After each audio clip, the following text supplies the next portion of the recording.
الفيديو ده هقول لك ازاي تجيب اول 1000 عميل باساليب تسويقيه مجربه ومضمونه. اقفل اي حاجه ممكن تشتتك دلوقتي وركز معايا الله يكرمك. اول حاجه، ما تعتمدش على الاعلانات من الاول. اكبر غلطه بيعملها الناس بيصرفوا فلوس على الاعلانات قبل ما يكون عندهم جمهور. الصح بقى انك تبدا تسويق اورجانيك مجاني علشان توفر فلوسك وتبني جمهور وفي. ازاي تعمل ده؟ استخدم السوشيال ميديا بقوه. انشر محتوى قيم عن مجالك على الفيسبوك وانستجرام وتيك توك ويوتيوب. ابني مجتمع حوالين البراند بتاعك، جروبات، لايفات، نقاشات. كل ما زادت الثقه زادت المبيعات. استخدم حاجه اسمها الورد اوف ماوس، توصيات. اطلب من اول العملاء اللي هيجولك انهم يرشحوك لغيرهم وحفزهم بعروض خاصه. لما تبني ثقه وجمهور البيع هيكون سهل بعد كده. تاني حاجه، اشتغل على الاس او من اول يوم. عايز تجيب عملاء بدون ما تدفع فلوس؟ لازم تكون ظاهر في محركات البحث. ازاي؟ اعمل مدونه على الموقع بتاعك، اكتب فيها مقالات عن مشكلات عملائك المحتملين وحلولها. استخدم كلمات مفتاحيه قويه في المحتوى زي افضل طريقه لشراء منتجك او ازاي تختار الخدمه بتاعتك. ولو عندك متجر استخدم الاس او في صفحات المنتجات علشان الناس تلاقيها بسهوله، والنتيجه هتجيب ترافيك مجاني ومستمر من جوجل. ثالث حاجه، استخدم التسويق بالمؤثرين لكن بحذر. ممكن تدفع فلوس لانفلونسر وتتفاجئ ان النتيجه صفر مبيعات. السر، مش اي انفلونسر مناسب لمشروعك، لازم تختار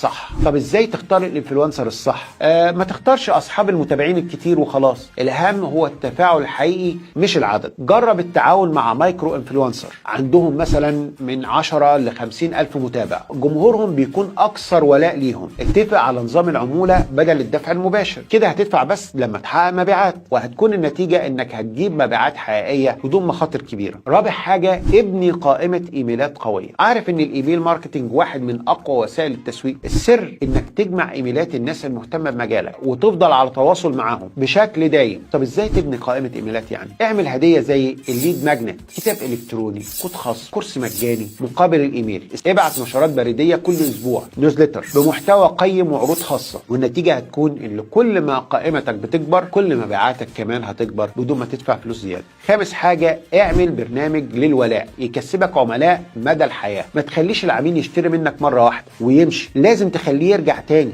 ازاي تعمل برنامج ولاء ناجح؟ قدم خصومات خاصه للعملاء اللي بيشتروا منك اكتر من مره. اعمل نظام نقاط، كل ما العميل يشتري منك يجمع نقاط يستبدلها بعروض. استخدم الكوبونات الشخصيه علشان العميل يحس انه مميز، والنتيجه هتكون ان العملاء هيحبوا يتعاملوا معاك باستمرار، وده هيخلي مشروعك يكبر بسرعه. اول 1000 عميل هم اصعب خطوه في رحلتك، لكن لما توصل لهم النجاح هيبقى مجرد مساله وقت. قول لي بقى في الكومنتات ايه اكتر تحدي بتواجهه في تسويق مشروعك الاونلاين دلوقتي، وهرد عليك بافضل حل.